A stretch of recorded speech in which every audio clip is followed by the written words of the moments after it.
Among the 114 surahs of the Holy Quran, there is a short yet extremely powerful chapter that shakes the very foundation of a person's faith.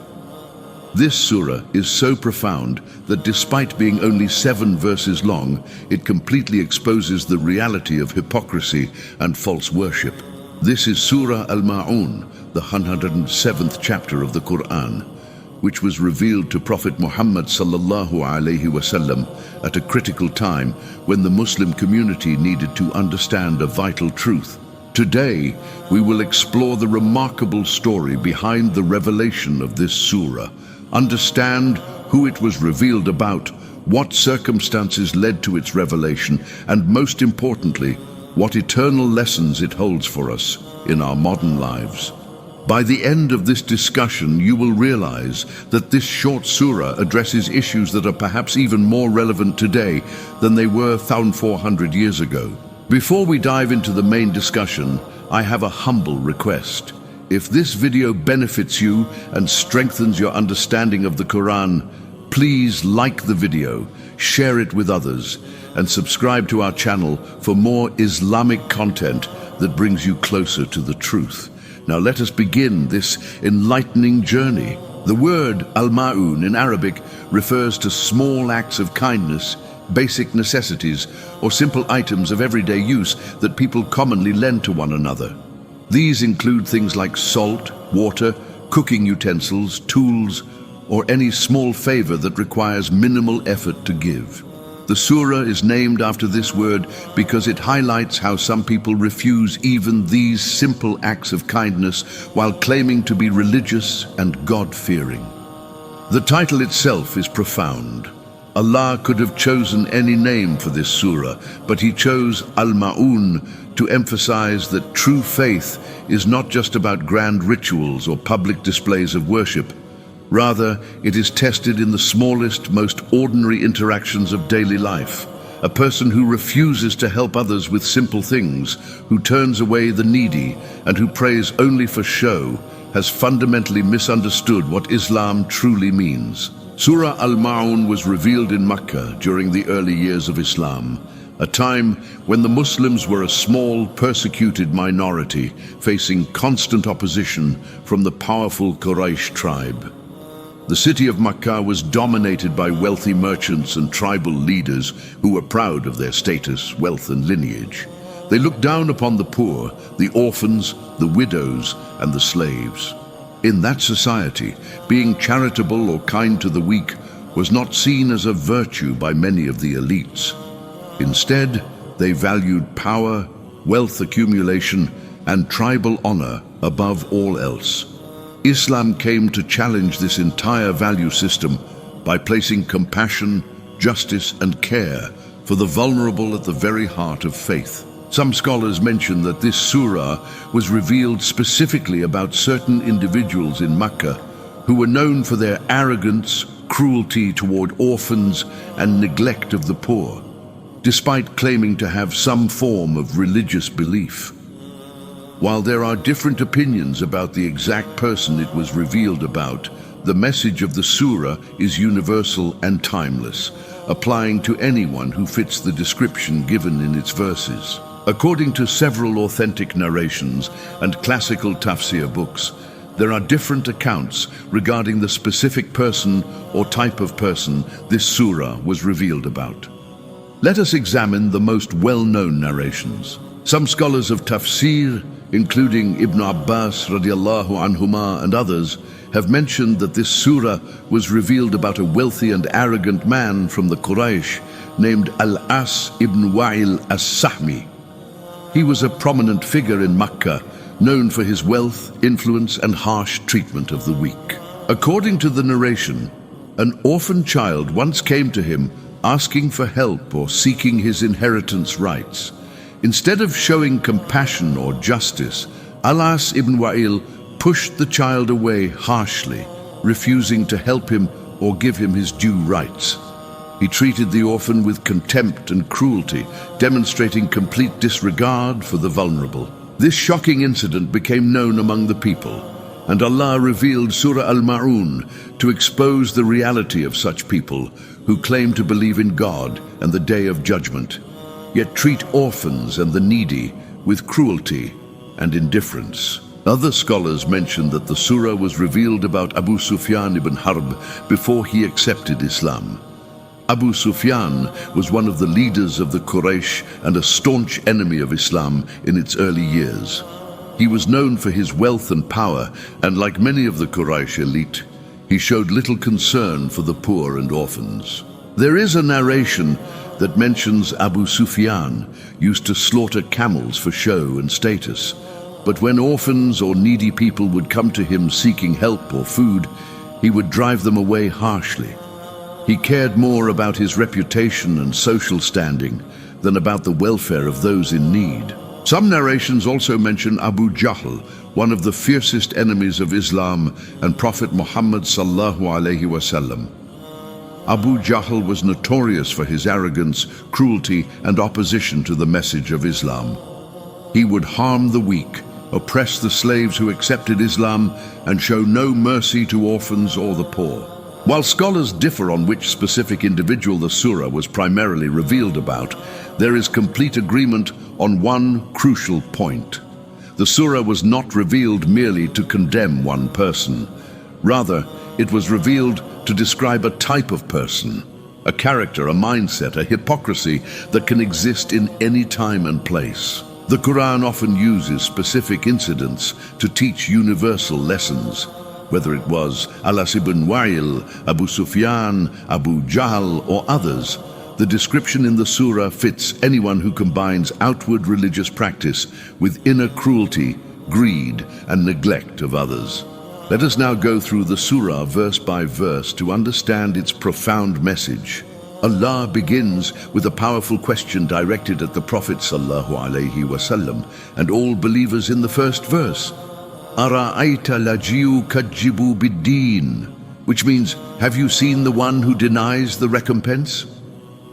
This is not a casual question. It is meant to draw attention, to make us reflect deeply. The word yukathribu means to deny, reject, or belie something. Ad-Deen here refers to the day of recompense, the day of judgment, when every soul will be held accountable for their actions. Allah is essentially saying, do you want to know what a person who truly rejects accountability looks like? Let me show you. In the second verse, Allah gives the first clear sign of someone who denies the day of judgment. Fa-thalika alathi yadu'ul yatim, meaning, for that is the one who drives away the orphan.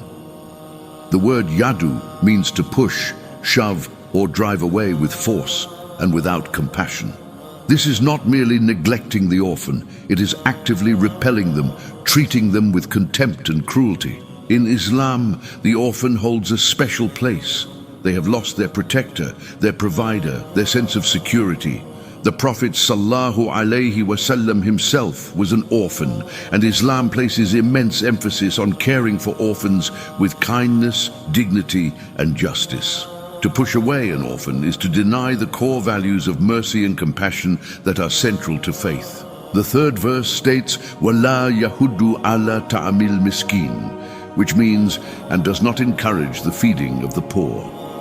The second sign, such a person does not encourage or motivate others to feed the needy. Notice the verse doesn't even say, does not feed the poor themselves. It says, does not encourage it. This means they not only refuse to help personally, but they also discourage others from doing so. They see charity and kindness as weaknesses or wastes of resources. This reveals a heart completely devoid of empathy and compassion.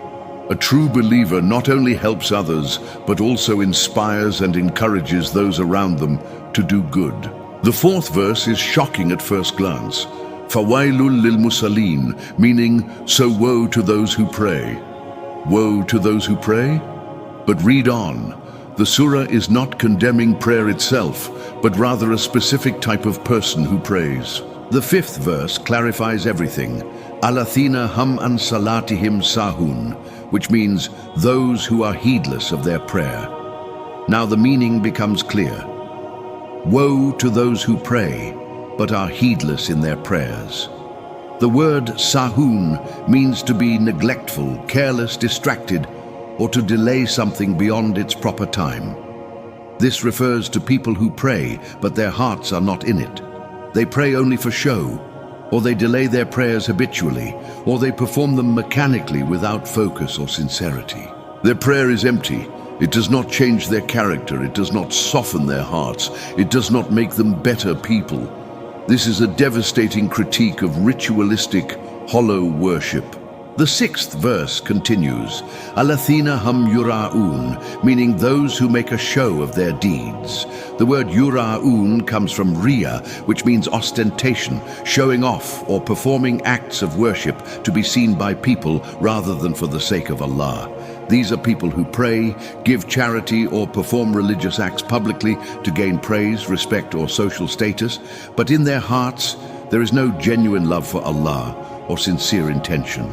The Prophet ﷺ warned severely against riya, calling it minor shirk, because it involves seeking approval from creation instead of the Creator. Such worship is worthless in the sight of Allah. The final 7th verse completes the devastating portrait, وَيَمْنَعُونَ الْمَعُونَ, which means, and refuse small acts of kindness. These people refuse even the smallest acts of kindness, lending a cup of salt, a pot, a tool, or offering any small help to a neighbor or stranger. They are miserly, selfish, and closed-hearted.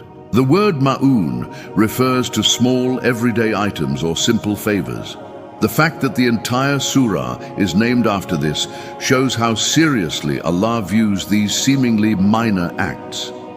In Islam, faith is not measured only by big sacrifices or grand gestures. It is measured by consistency in small, everyday kindness. Now that we understand the context and meaning of the surah, let us reflect on the powerful lessons it holds for us in our lives today. The surah makes it crystal clear.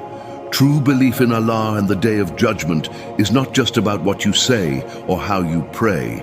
It is fundamentally about how you treat orphans, the poor, the weak, and the marginalized.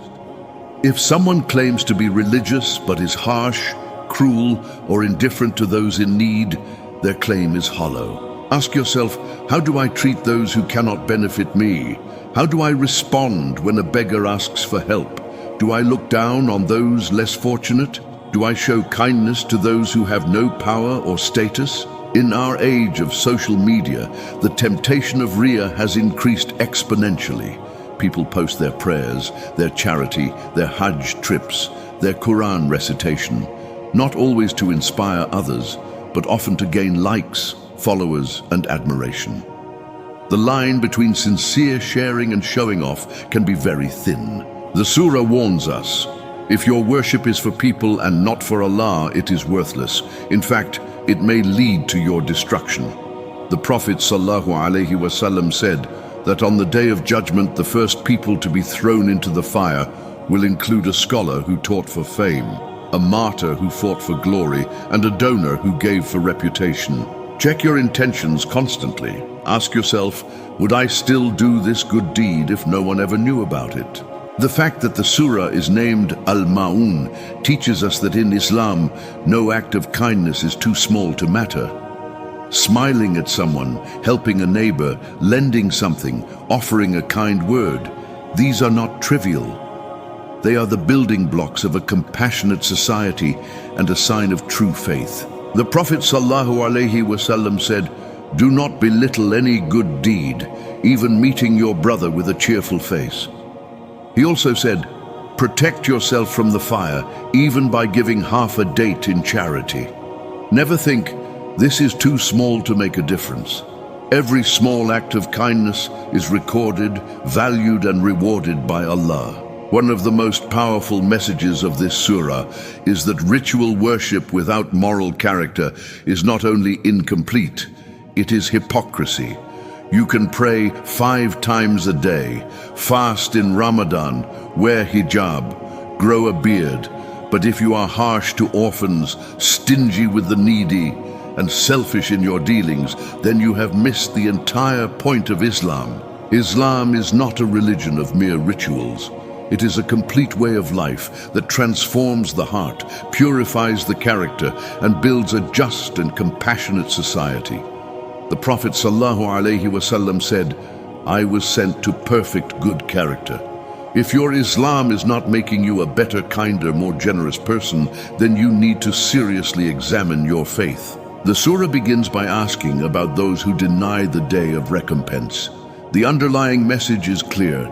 Anyone who truly believes in the day of judgment will live their life with accountability, compassion, and sincerity. If you genuinely believe that one day you will stand before Allah and answer for every word, every action, every moment, how can you be cruel to an orphan? How can you refuse to help the poor? How can you pray for show? Belief in the hereafter is not just a theological concept. It is meant to be a driving force that shapes every aspect of how we live, how we treat others, and how we worship. In today's world, we see the exact same characteristics described in Surah Al-Ma'un. People who claim to be religious but are harsh and unkind in their daily interactions. People who pray regularly but show no change in their character or behavior. People who post their good deeds on social media for attention and praise. People who are wealthy but refuse to help those in need, even in small ways. People who look down on the poor, the refugees, the orphans, and the marginalized. This surah is a mirror. It forces us to look at ourselves honestly and ask, am I one of these people? Do I pray but remain heedless? Do I claim faith but lack compassion? Do I perform acts of worship for Allah or for people's approval? Surah Al-Ma'un may be short, but its message is deep, powerful, and eternally relevant.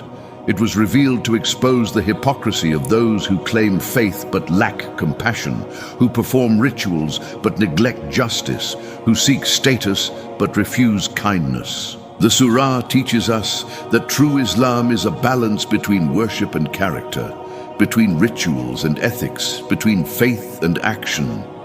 You cannot separate your prayer from your treatment of others. You cannot claim to love Allah while being cruel to His creation. As we conclude, let us ask ourselves these critical questions. Do I treat orphans, the poor and the weak with kindness and dignity? Is my worship sincere, or am I doing it to be seen by others? Am I generous with even small acts of kindness, or am I stingy and selfish? Does my faith make me a better, more compassionate person? May Allah protect us from hypocrisy, purify our intentions, soften our hearts, and make us among those who truly believe in Him and the day of judgment. May He make us kind to orphans, generous to the needy, and sincere in our worship. If this video benefited you, please like, share, and subscribe for more content that brings you closer to the Quran and strengthens your faith. Until next time, may Allah keep you under His protection and guidance. Jazakumullahu khairan. Assalamu alaikum wa rahmatullahi wa barakatuh.